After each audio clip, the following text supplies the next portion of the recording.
Hi everyone. రీసెంట్‌గా రైల్వేలో section కంట్రోలర్‌కి సంబంధించి ఒక షార్ట్ నోటిఫికేషన్ అనేది వచ్చింది. ఇంకా అఫీషియల్ నోటిఫికేషన్ రావాల్సి ఉంది. ఈ షార్ట్ నోటిఫికేషన్‌లో అప్లికేషన్ ఓపెనింగ్ డేట్ 15థ్ సెప్టెంబర్ అండ్ క్లోజింగ్ డేట్ 14థ్ అక్టోబర్ అని ఇచ్చారు. అయితే సెప్టెంబర్‌లో అఫీషియల్ నోటిఫికేషన్ వచ్చే ఛాన్స్ ఉంది. ఈ షార్ట్ నోటిఫికేషన్‌లో టోటల్ 368 వేకెన్సీస్ అని మెన్షన్ చేశారు. అఫీషియల్ నోటిఫికేషన్ వస్తే ఏ జోన్‌కి ఎన్నెన్ని పోస్ట్స్ అనేవి మనకి అర్థమవుతుంది. సెక్షన్ కంట్రోలర్స్ యొక్క జాబ్ ట్రైన్ రన్నింగ్ ఆపరేషన్స్‌లో చాలా క్రూషియల్‌గా ఉంటుంది. వీళ్ళు passengers safety and trains punctuality maintain చేస్తూ డెసిషన్ తీసుకోవాల్సి ఉంటుంది.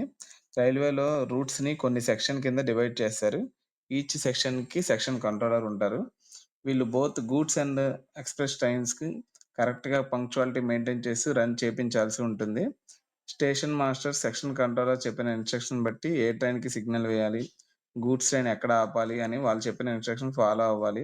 ఈ సెక్షన్ కంట్రోలర్ జాబ్‌లో చాలా క్విక్ డెసిషన్స్ అనేది తీసుకోవాల్సి ఉంటుంది.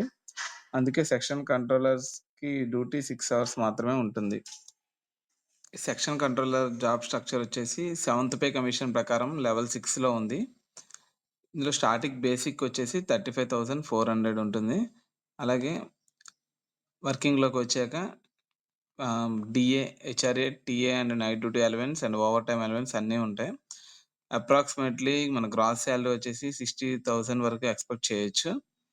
అవి విత్ డ్యూ టైమ్ మనకి ఇంక్రిమెంట్స్ అన్నీ కూడా యాడ్ అవుతాయి ఎక్స్‌పీరియన్స్ బట్టి. Thanks for watching my channel. Yours loco pilot Suresh. Please like, share and subscribe.